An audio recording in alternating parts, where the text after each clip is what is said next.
Okay, now I wanted to ask you. Now you got a chance to connect with 50. I was looking online and it was like a freestyle. Y'all did a track and a freestyle? Yeah, we did a bunch of stuff together. So around that same time with Tribe and all that, me and Words were signed to a production team called Trackmasters. So Trackmasters consists of Polk and Tone, and we were under that production company. And around that same time, somebody introduced them to 50 Cent, which came into the fold. So with 50, he just came fresh out of jail and jumped right into the studio. And this dude was like, he left out of one weekend doing like 50 records. No pun intended. Like literally, he did like 50 records that one weekend. And it just showed a different work ethic and all that. And that's kind of how we developed a friendship with him. First we was like, who's this new dude coming in the fold? But you know what I mean? He held his own and got busy. And he always kept cool with me and my man Words. I don't, we was just cool. Like it was never like no drama or nothing like that. You know what I mean? Everybody respected one another. So we always built a rapport. So we did a record that same weekend in the midst of him doing those 50 songs, a record called Step in the Circle. And there was another one I just can't remember what the name of it was. I think it was the Both of Us is called. It's floating around out there on YouTube or whatever. Um, we did those two records and then fast forward to the infamous freestyle that everybody sees on YouTube, consisting of Noriega, Consequence 50, and myself. That was during a Noriega project. He was doing the N.O.R.E album, and he had did a interview because back then dudes was doing DVD interviews. That was kind of like the new thing.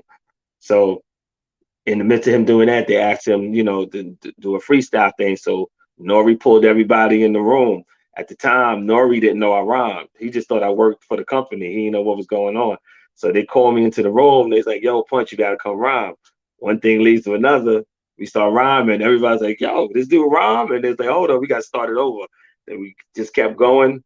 And years later, it just became a thing, the infamous freestyle. I guess because 50's popular, N.O.R.E's popular, you know what I mean? It kind of made it a big thing.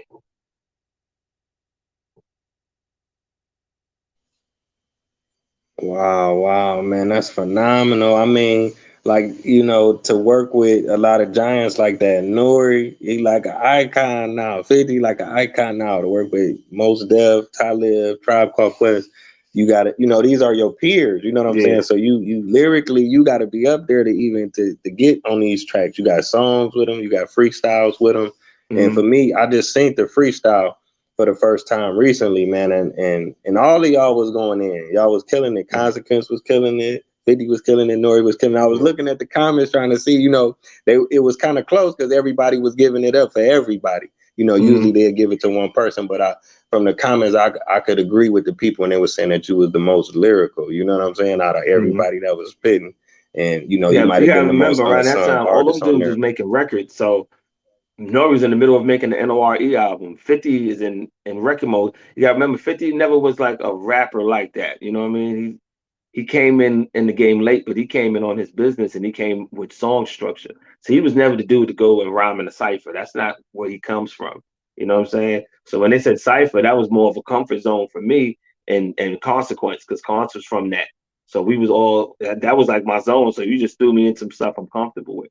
Around that time, if you'd asked me to write a record, I probably would have been the worst songwriter ever. You know what I mean? That was 50 and N.O.R.E thing because that's what they were great at. Man, I definitely appreciate you sharing, that significant part of hip hop history. You know what I'm saying? Taking it back Hmm. all the way to to the Sugar Hill Gang, to all of the artists that we just mentioned. We're about 25 minutes in, so I want to ask you, what are you working on anything now? Have you released anything recently, or do you got anything coming up? Any projects, music? Films, have you even thought about writing a book because you done interacted with so many greats and got so many stories to tell, you know? Hmm. Uh, I'll touch on all of it. As far as the book, I'm considering writing a book right now. My man Words has a book out. I forgot the name of it off the top of my head, pardon me, but he has a book out and watching that kind of, speaking to him and finding out how to go about doing those things has me interested in writing a book. It'll might be straight away from music. It'll be more of a personal thing. So I don't know what direction I'm gonna go with it yet, but I'm definitely considering writing a book.